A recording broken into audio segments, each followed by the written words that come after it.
बोलिए श्री कृष्ण भगवान की जय। श्री गर्भ गीता। भगवान श्री कृष्ण का वचन है कि जो प्राणी इस गर्भ गीता का पाठ एवं प्रचार करता है वह फिर गर्भ में वास नहीं पाता। अर्जुनोवाच। हे श्री कृष्ण, यह प्राणी जो गर्भ में आता है सो किस दोष के कारण आता है? जब यह जन्मता है तब इसको जरा आदि रोग लगते हैं, तरह तरह के दुख भोगता है, बुढ़ापे के कष्ट सहता है, फिर इसकी मृत्यु होती है। हे स्वामी, वह कौन से कर्म हैं जिनके करने से प्राणी जन्म मरण से छूट सके? श्री कृष्ण उवाच। हे अर्जुन, यह जो मनुष्य है सो अंधा व मूर्ख है, जो संसार के साथ प्रीति करता है। यह पदार्थ मैंने पाया है और पाऊंगा, ऐसी चिंता इस प्राणी के मन से उतरती नहीं। आठों पहर माया को ही मांगता है, इसलिए बारंबार जन्मता व मरता है और गर्भवास के दुख पाता है। अर्जुनोवाच।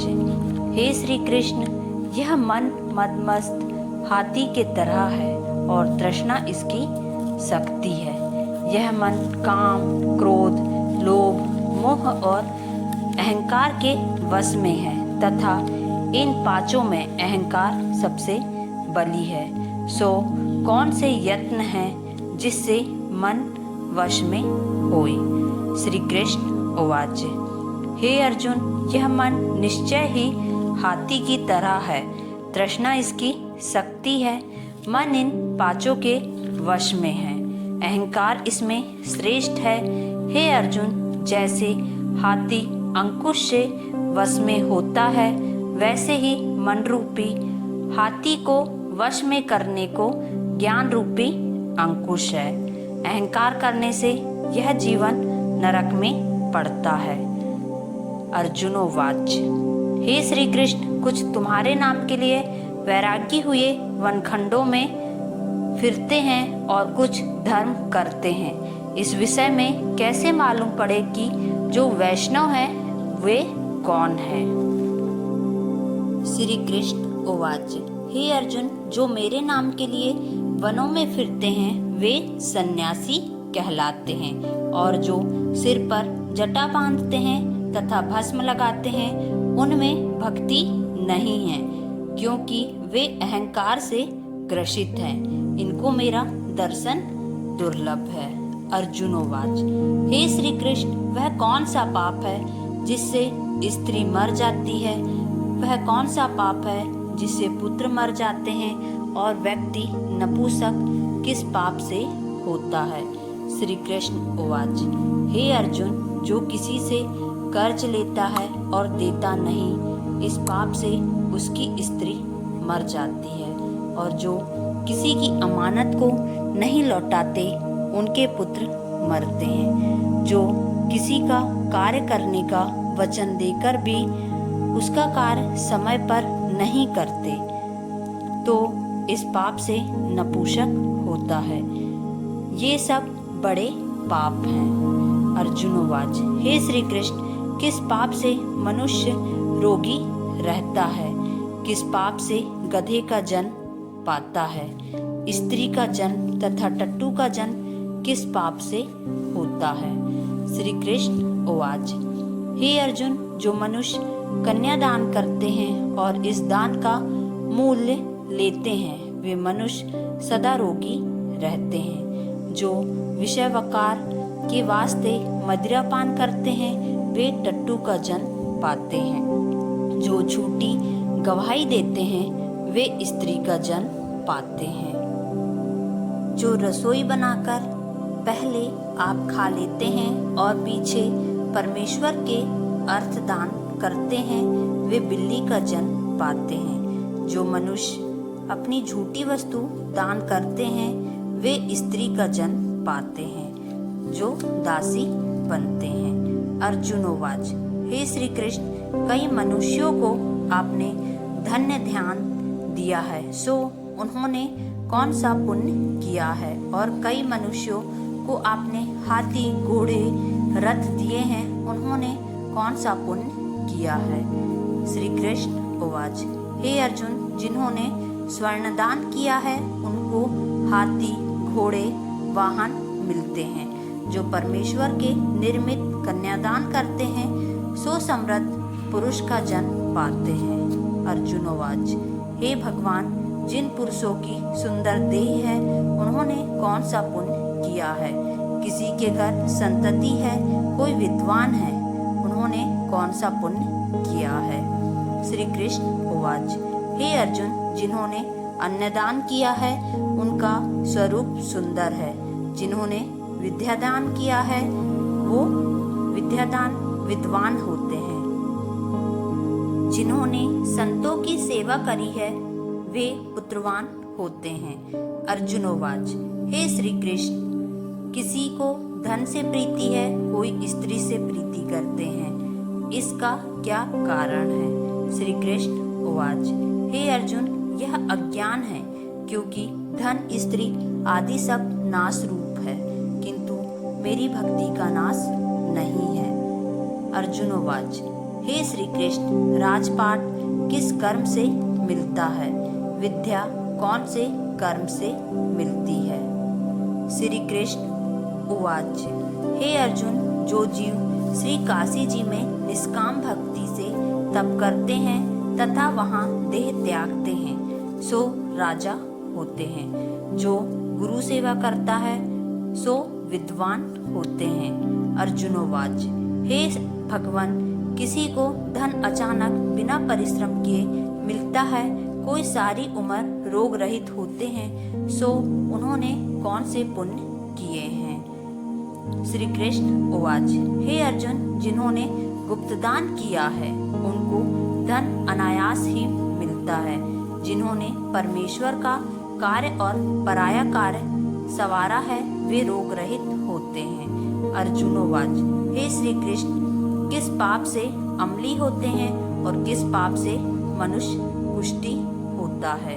श्री कृष्ण उवाच, हे अर्जुन, जो अपने गुरु की स्त्री से रमण करते हैं सो अम्ली होते हैं। जो गुरु से विद्या पढ़कर मुकर जाते हैं सो गूंगे होते हैं। जिन्होंने कुकर्म किया है वे कुष्ठी होते हैं। अर्जुन उवाच, हे श्री कृष्ण, किसी की देह में रक्त का विकार होता है सो किस पाप से होता है।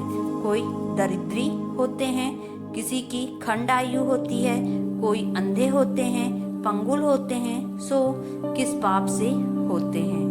कुछ स्त्रियां बाल विधवा होती हैं सो किस पाप से होती हैं। श्री कृष्ण उवाच, हे अर्जुन, जो सदा क्रोधवान रहते हैं उनको रक्त का विकार होता है। जो आलस्य में डूबे रहते हैं वे दरिद्री होते हैं। जो कुकर्मी ब्राह्मण को दान देते हैं उनकी खंडायु होती है। जो प्राणी स्त्री को नंगी देखता है, गुरु की स्त्री पर कुदृष्टि करता है, जिसने गौ व ब्राह्मण को लात मारी है सो अंधा व पंगुल होता है। जो स्त्री अपने पति को छोड़कर पराये पुरुषों से संग करती है सो बाल विधवा होती है। अर्जुन उवाच, हे श्री कृष्ण, तुम पार ब्रह्मा हो, तुमको मेरा नमस्कार है। पहले मैं तुमको संबंधी जानता था पर अब परमेश्वर रूप में जानता हूँ। हे पार ब्रह्मा, गुरु दीक्षा कैसी होती है, कृपा कर कहो। श्री कृष्ण उवाच, हे अर्जुन, तुमको धन्य है, तुम्हारी माता को भी धन्य है, जिनके तुम ऐसे पुत्र हुए, जिसने गुरु दीक्षा पूछी है। हे अर्जुन, सारे संसार के गुरु जगन्नाथ है, विद्या का गुरु काशी, चारों वर्णों का गुरु ब्राह्मण, ब्राह्मण का गुरु सन्यासी है। सन्यासी उसको कहते हैं जिसने सबको त्याग करके मेरी भक्ति में मन लगाया है, सो वह ब्राह्मण जगत गुरु है। हे अर्जुन, यह बात ध्यान देकर सुनने की है। गुरु कैसा हो, जिसने सब इंद्रियां जीती हो, जो मोह रहित हो। ऐसा गुरु करे जो परमेश्वर के जानने वाला होवे, उस गुरु की पूजा सब प्रकार से करे। हे अर्जुन, जो गुरु का भक्त है सो मेरा भक्त है। जो प्राणी गुरु सन्मुख होकर मेरा भजन करते हैं उनका भजन करना सुफल है।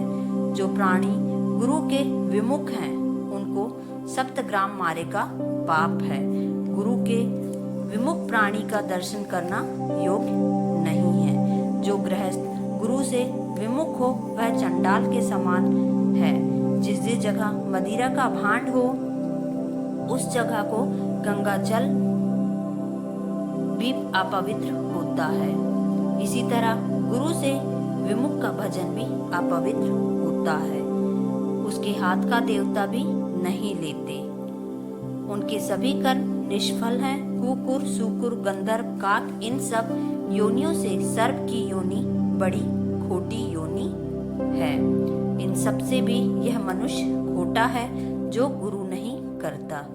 गुरु बिना गति नहीं होती, यह अवश्य नरक को जाएगा।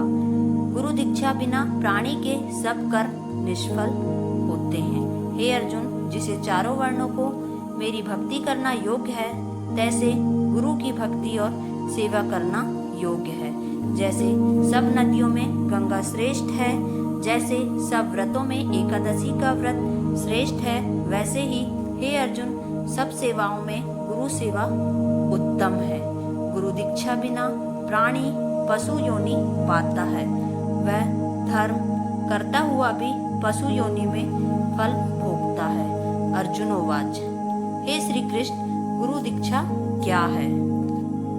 श्री कृष्ण उवाच, हे अर्जुन, धन्य जन्म तेरा है जिसने यह प्रश्न किया है। गुरु और दीक्षा दो अक्षर है। हरि नाम इन अक्षरों का गुरु कहलाता है। इन चारों वर्णों को जपना श्रेष्ठ है। हे अर्जुन, जो गुरु की सेवा करता है वह मेरी सेवा करता है। मेरी उस पर प्रसन्नता है। वह 84 योनियों से छूट जाएगा, जन्म मरण से रहित नरक नहीं भोगेगा। जो प्राणी गुरु की सेवा नहीं करता सो 3.5 करोड़ वर्ष तक नरक भोगता है।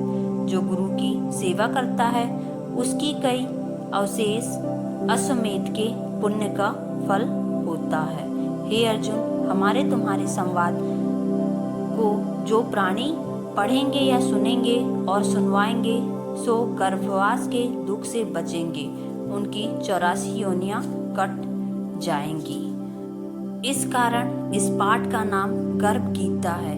इसे श्री कृष्ण महाराज के मुख से अर्जुन ने श्रवण किया है। गुरु दीक्षा लेना उत्तम कर्म है। उसका फल यह है कि नरक एवं 84 योनियों से जीव बचा रहता है। उससे भगवान प्रसन्न रहते हैं।